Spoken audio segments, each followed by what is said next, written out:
Evening, everybody, or morning, whatever you want to call it. And I am here to talk about something that's been on my mind for a while. I was thinking about this earlier. And I know a lot of people probably will make fun of me. My family might make fun of me, tease me a little bit about what I'm about to talk about. But that's okay. I'm cool with it. But anyway, I'm here to do sort of like a comparison. In other words, comparing and finding similarities between two different comic books. And the comic books I'm talking about are Marvel's Spider-Man, and of course, probably one of the most popular comic books to date in the past 17 years, Archie Comics' Sonic the Hedgehog. Now, the reason I want to compare and simulate both together, or find the similarities, is because there are similarities when you compare the two. Now, I know you're thinking, well, how can there be similarities? How can they be similar to each other? Well, let's take a look at some of the stories. Most of the stories on both sides are original. We'll give you that.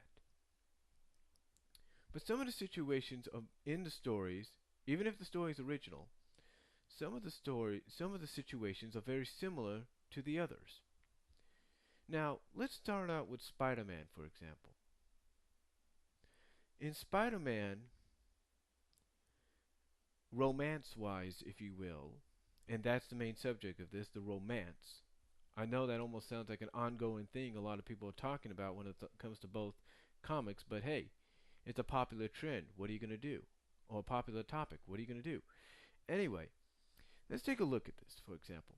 On one side of Marvel Comics Spider-Man, in Spider-Man, Peter Parker, aka Spider-Man, originally was in love with Gwen Stacy. Now, according to Stan Lee, Gwen Stacy and Peter were going to get serious to the point that they would get married. Unfortunately, the Green Goblin killed Gwen Stacy before that happened. Now, you might say to yourself, well, you might ask yourself, well, how does this find similarity to Sonic? Well, I'm getting to that. Well, let's get to that right now, I should say. The similarity is you go back to issue 47, the start of the Endgame saga. You take a look at the cover, and then you read inside about what happens to Sally. Now, although it's a little different, it's similar. The main love interest is killed off. Am I right? Of course I am. And you know why? Because it brings intrigue. It brings in more readers, more viewers, if you will, more readers, more subscribers. Brings in a bit more of the brings in a new fan base, if you will. Now, what's also similar to this is the writers that did it. See, both writers decided to kill off the main love interest to the hero. Although on the Sonic side of things, Ken Penders was encouraged, if not demanded, by Sega to bring Sally back, not to kill her off. However, on the Marvel side of things with Spider-Man, Stan Lee, a little upset about what the new writer had done with Gwen Stacy by killing her off, left it. Didn't bring her back, didn't demand she be brought back or, be put in a coma or anything. He just left it. Nothing you can do. And it's also because he wanted to make it realistic. Now, not saying that the writers of the Sonic comic are not trying to make things like that realistic either. Now, let's continue on. Now, as we know, in Spider-Man, Peter Parker ended up with a new main love interest in Mary Jane Watson. And of course, in Sonic, Sonic was able to continue his relationship with Sally. However, there are similarities. In Spider-Man, when Peter Parker and Mary Jane were not really boyfriend girlfriend yet, if you will, Mary Jane was seen going off with other guys. And Peter Parker was seen going off with other girls. But that's because, like I said, even though they weren't boyfriend girlfriend yet, the relationship was kind of like up and down. Like, they both wanted to be with each other, but they weren't sure if it was the right thing to do. You see, in Spider-Man, Mary Jane ends up with the likes of Harry Osborn, Jonah Jameson's son John Jameson, and I don't know who else. Uh, and Peter Parker, he ends up with, for short term, Betty Bryant, and then Felicia Harding, aka Black Cat. So you ask yourself, how's that similar to Sonic? Well, let's take a look.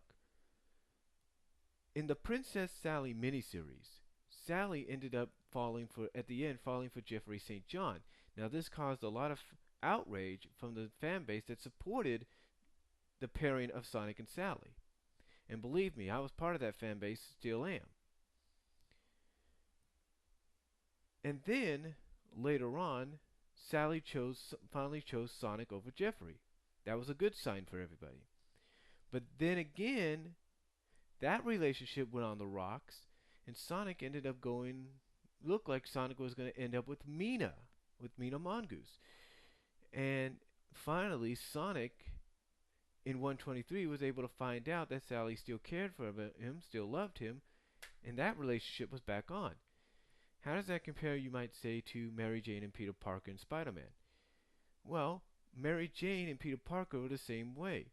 Peter Parker wanted to try to move on, try to find other love interests and everything, but it's like he kept coming back to Mary Jane. It's like some kind of force was telling him, Mary Jane's your destiny. Mary Jane's the one you're supposed to be with. And the same can be said for Mary Jane. Some force, something was telling her that Peter Parker was her destiny. I mean, heck, let's take a look at the end of Spider-Man 2, the live-action film. Let's take a look at the end of that. At the end of that, Mary Jane leaves Jonah Jameson's son, standing at the altar. Why? Because on the day she's getting ready to be married, she finally realizes this is not what she wants. This is not who she wants to be with. The person she wants to be with is Peter Parker, Spider-Man. And the same could be said for Sally when she was in the situation when she saw Sonic going with Mina. Now we got a situation where Sally seems to be going with the cybernetic monkey, Monkey Khan, or Ken Khan, or whatever you want to call him. And Sonic might be paired off with Amy. See, this has happened before in Spider-Man. Harry Osborn was Mary Jane, Peter Parker was Betty Bryant, Felicia Harding. But what happened in the end? Somehow they found a way to get back together. They always found a way to be put back together. It's like some kind of situation, some kind of event, if you will, brought them back together as a couple. Now, how is that similar to Sonic now and in the past? Well, there have been many events that have caused this. Like I said, Endgame's one of them. The situation in 123 and 124 is another. Or 122, 123 is another. I mean, take a look at Ken Pender's final story that he wrote for the comic book, where Sally supposedly got married to Antoine, who is Pat, who was really Patch from the anti-Mobius, if you will. Take a look at this. When Sonic heard from Bunny that was going to happen, Sonic rushed out, determined to stop it before it happened because he still cared about her. Same thing with Peter Parker. If he had seen Mary Jane getting married to somebody else or heard about it, just like he did in the movie, instead of sitting there, do you think maybe he would have run off and tried to prevent it? Of course he did. But he didn't. Because for some reason, it's like he knew she was going to come back to him. And what I'm saying is that that's exactly what you're going to be seeing real soon in the Sonic the Hedgehog comic books. Another event that's going to bring these two together. And the finale, the final few months of this Iron Dominion story arc might be what brings the characters of Sonic and Sally back together. Now, I know you're saying, well, in Spider-Man, they got this arc that they did called Other M, and at the end of Other M, this demon, or whatever you want to call him, struck a deal with Mary Jane and Peter to help them survive and live on, but to erase any memory of them being married or even knowing each other. So, but But now, according to various sources, Mary Jane and Peter Parker are sort of starting to remember that past. They're starting to remember that they were married. They're remembering that they loved each other. And the same can be said for Sonic and Sally. It's all because of one event. One major event that's causing this all to happen. And that's really all I have to say in comparing the two comics and the two franchises. I know it may sound silly, but if you look at it in a way, it's true. It's true. So, or it's a fact, I should say. So really, that's all I'm going to say. If you got any comments, comment on the bottom. Let me know what you think. And I'll talk to you all later. Peace out. God bless. Have a good day.